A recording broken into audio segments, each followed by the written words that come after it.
So how do we talk about functions? There are three main ways, and I want to spend a little time on this because calculus textbooks sometimes give students a kind of unrealistic impression of how calculus is done in the real world, by which I mean done with real world data. So, I mean, in general, there are three ways a function is going to be represented. And the first of those ways is an equation, or I guess maybe I should say an expression. And I mean, you start working with these when in junior high, and then you just keep it up, like a relationship like this is a representation of a function. It's not using function notation. I'll present function notation shortly. I mean, not in this video, but a function is a relationship between an input and an output. And if we let x be the input and y be the output, this describes a function. You know, for example, when your input is 2, your output,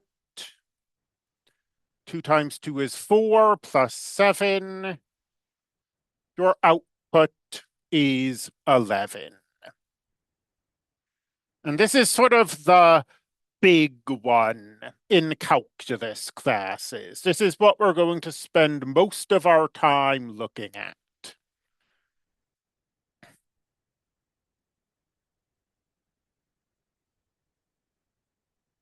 But we've also got graphs. Graphs represent functions, or graphs can represent functions. Not every graph represents a function, but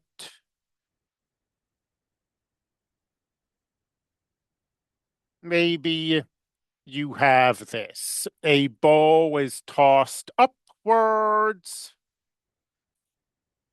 and you're looking at the time versus the height. So now the x-axis is going to be the input of the function. The y-axis is going to be an output. So just making up some numbers. Maybe this is x equals 3. This is y equals 10.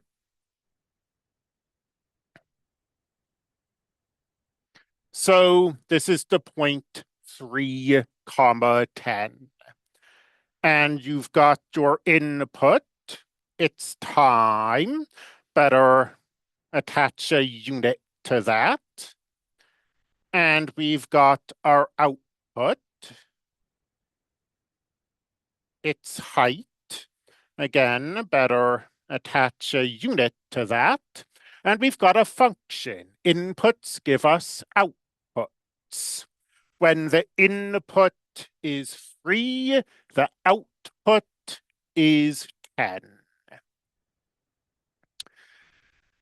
And finally, we come to tables. And math textbooks do tables a great injustice, the way they present them. Like, take a look at this. So here's an example from the textbook.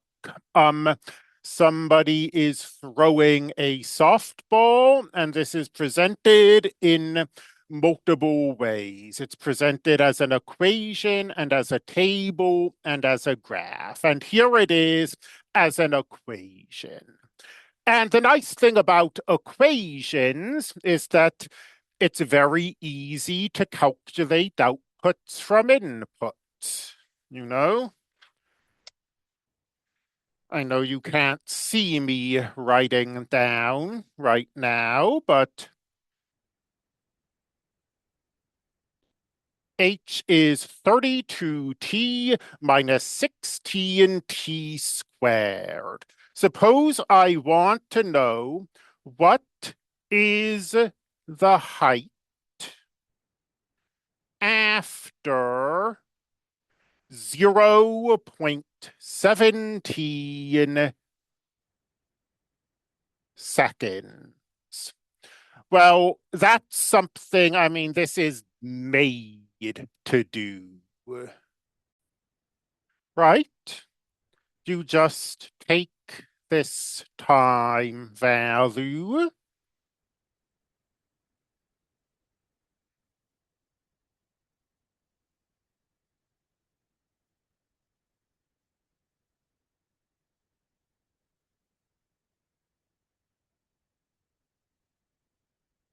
and you plug it in, and then I don't know how well you can see my calculator app, but we plug it into a calculator and we get 2.72. I think the textbook example has feet as the unit. So easy peasy. This is the strength of having an equation. What about a graph? Let me figure out where that slide is. Here it is. So here is your graph, and graphs make it very easy to just look at and get an instant idea of what's going on.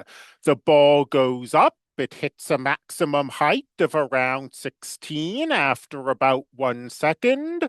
Ball falls down, it hits the ground around 2 seconds. So for just getting a quick and dirty idea of what the function is doing, a graph is almost unbeatable. And then we have a table, and it's what is this for, right? It seems to not really have any of the advantages that we just laid out. If we want to know what the height is after 0.17 seconds, we can't tell. The table doesn't tell us. If we want to get a quick and dirty impression of what the function is doing, it's more work. We have to look at this and we have to visually see from 0 to 7 to 12 to 15 to 16. Okay, this is going up, then to 15, and now it's going down. So it's less efficient than a graph. And I mean, the reality that textbooks don't tend to stress is that we really care about tables because this is where probably 99% of real world functions are represented. Like, suppose we are working in a hospital and we need to keep track of a patient's heart rate. We've put the patient on medication, and a symptom of or a side effect of this medication can be reduced heart rate. So we are tracking the patient's heart rate. Well, this is a function in the sense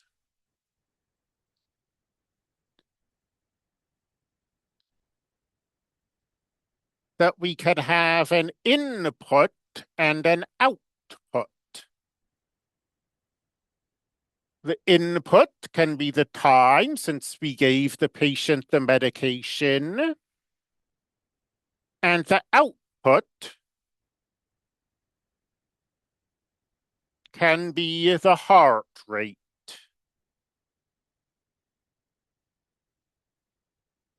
in beats per minute. So how do we record this? I mean, we don't have an equation, you know, heart rate equals time squared or whatever.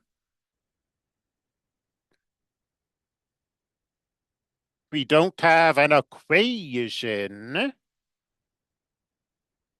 We don't have a graph. What do we have? Well, we have a nurse, or maybe an automated machine, but let's say a nurse. We have a nurse going into the patient's room every half hour, let's say, and taking measurements.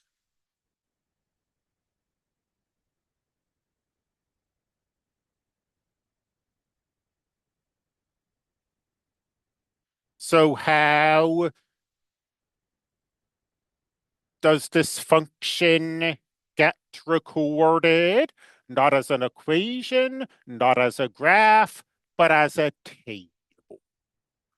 So they often sort of get short shrift, but tables are really important as far as representing functions go. I'd even go so far as to say that in a lot of real world situations, tables are the most important way a function is represented. Like if you're programming a computer, like writing Python code or something, functions will often be represented as tables of data. So we've got all three, and all three really are important. In this class, we'll mostly be making the idealized assumption that we have an expression.